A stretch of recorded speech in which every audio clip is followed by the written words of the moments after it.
Hello friends, તમારું સ્વાગત છે આશુ હોમ કુક કિચનમાં. હેલો ફ્રેન્ડ્સ, આજે હું બનાવવાની છું અડદિયા પાક. ફ્રેન્ડ્સ, શિયાળો સ્ટાર્ટ થાય એટલે અહીંયા આપણા ઘરે ડિફરન્ટ પાક બનતા હોય છે. તો ફ્રેન્ડ્સ, આપણે અહીંયા શરૂ કરીએ અડદિયાની રેસિપી. ફ્રેન્ડ્સ, મેં અહીંયા અડદિયા પાક બનાવવા માટે 1 કિલો અડદનો લોટ લીધેલો છે. આ લોટ અહીંયા આપણે કરકરો લેવાનો છે અને તમને અહીંયા માર્કેટમાં ઇઝીલી મળી જશે.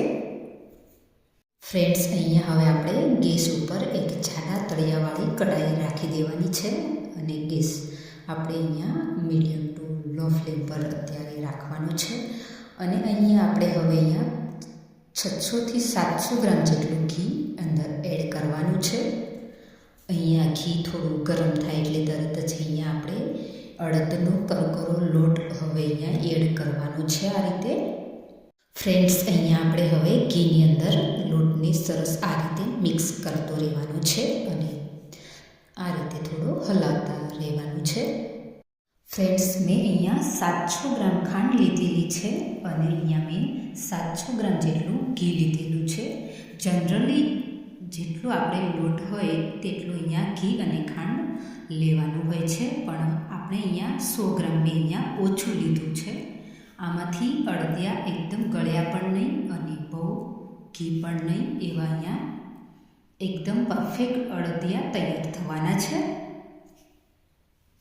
ફ્રેન્ડ્સ, અહીંયા આપણે લોટની આ રીતે કન્ટિન્યુ હલાવતા રહેવાનું છે. જો નીચે બેસી જશે તો અહીંયા આપણા અડદિયાનો ટેસ્ટ એકદમ ખરાબ થઈ જશે. ફ્રેન્ડ્સ, અહીંયા આપણે આ રીતે થોડું હલાવતા રહેવાનું છે. મીડિયમ ટુ લો ફ્લેમ પર જ હલાવવાનું છે.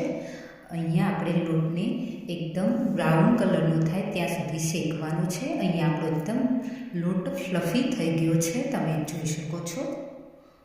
ફ્રેન્ડ્સ, તમે જોઈ શકો છો અહીંયા આપણો લોટ એકદમ લૂઝ ફ્લોમાં આવી ગયો છે અને એનો કલર બી ચેન્જ થઈ ગયો છે, એકદમ લાઇટ ગોલ્ડન બ્રાઉન થઈ ગયો છે. અને હવે અહીંયા આપણો લોટ એકદમ સરસ શેકાઈ ગયો છે. હવે અહીંયા આપણે એક બાઉલની અંદર લોટને લઈ લેવાનો છે. ફ્રેન્ડ્સ, અહીંયા આપણે એની એ જ કઢાઈની અંદર 1/4 કપ અહીંયા જેટલું ઘી એડ કરી અને અહીંયા આપણે ગુંદરને ફ્રાય કરી લેવાનો છે. આ રીતે અહીંયા આપણે ફૂલી જાય આવું આ રીતનું થાય ત્યાં સુધી એને આપણે ફ્રાય કરી લેવાનું છે. અને એક બાઉલ કે ડીશમાં આપણે અહીંયા ગુંદરને લઈ લેવાનું છે. આ રીતે અહીંયા હવે ગુંદરને થોડું આ રીતના ક્રશ કરી લેવાનું છે, અધકચરો. અને અહીંયા આપણે અંદર એડ કરવાનું છે ગુંદર. ફ્રેન્ડ્સ, તમે જોઈ શકો છો. ફ્રેન્ડ્સ, મેં અહીંયા 1/4 કિલો માવો લીધેલો છે. માવાને અહીંયા આ રીતના ખમણી લેવાનો છે, ખમણીથી. અને અહીંયા આપણે માવાને શેકવાનો છે. 4થી 5 મિનિટ જેવો અહીંયા માવાને શેકી લેવાનો છે. માવો અહીંયા આપણે આ રીતના ખમણીએ તો એમાં ગઠ્ઠા કંઈ રહેતા નથી. આ રીતના ખમણીને શેકવાથી એકદમ બધું એકરસ મિક્સ થઈ જશે.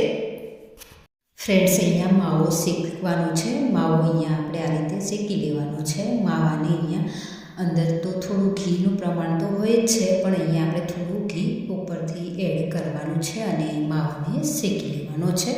ફ્રેન્ડ્સ, હવે અહીંયા આપણે જે અડદનો લોટ શેકાઈ ગયો છે એ બાઉલની અંદર અહીંયા આપણે માવો અંદર એડ કરી દેવાનો છે, શેકેલો, અને મિક્સ કરી લેવાનું છે. અને અહીંયા આપણે જે ગુંદર શેક્યો છે એ બી અંદર એડ કરી દેવાનું છે અને બધું જ એકરસ મિક્સ કરી દેવાનું છે.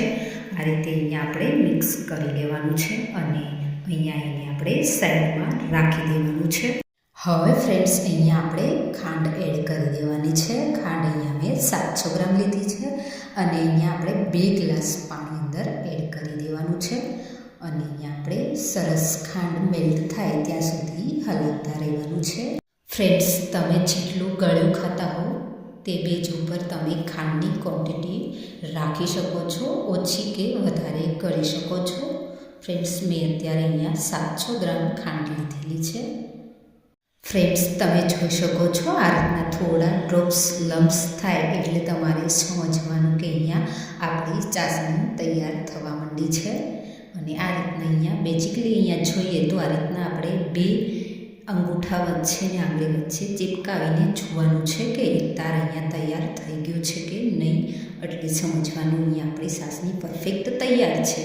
ફ્રેન્ડ્સ, અહીંયા આપણી સાસની તૈયાર થઈ ગઈ છે. હવે અહીંયા આપણે જે મિશ્રણ તૈયાર કરેલું છે બાઉલની અંદર એ અંદર એડ કરી દેવાનું છે અને સરસ આ રીતે અહીંયા ચાસણીની અંદર આપણે મિક્સ કરી લેવાનું છે મિશ્રણને.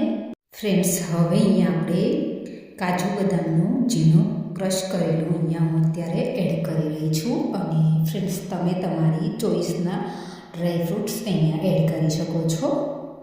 ફ્રેન્ડ્સ, હવે અહીંયા આપણે ટોપરાનું જાડું ખમણ આવે એ અંદર એડ કરી દેવાનું છે અને સરસ અહીંયા એકદમ સરસ અહીંયા આપણે મિક્સ કરી દેવાનું છે. ફ્રેન્ડ્સ, તમે જોઈ શકો છો અહીંયા આપણું સરસ અડદિયાનું પરફેક્ટ એવું અહીંયા મિશ્રણ તૈયાર થઈ ગયું છે. ફ્રેન્ડ્સ, અહીંયા આપણે છોકી કે એના અંદર અહીંયા આ રીતના એડ કરી દેવાનું છે અને ઉપર અહીંયા આપણે થોડું આ રીતના કોઈ પણ વાટકાની મદદથી અહીંયા પ્રેસ કરી અને અહીંયા આપણે ઉપર આ રીતનું લેયર તૈયાર કરી લેવાનું છે. અને ફ્રેન્ડ્સ, ચોકી ના હોય તો પ્લેટ કે ત્રાસની અંદર પણ એડ કરી શકાય છે અહીંયા. તો ફ્રેન્ડ્સ, અહીંયા આપણા સરસ એવા પરફેક્ટ અડદિયા પાક તૈયાર છે.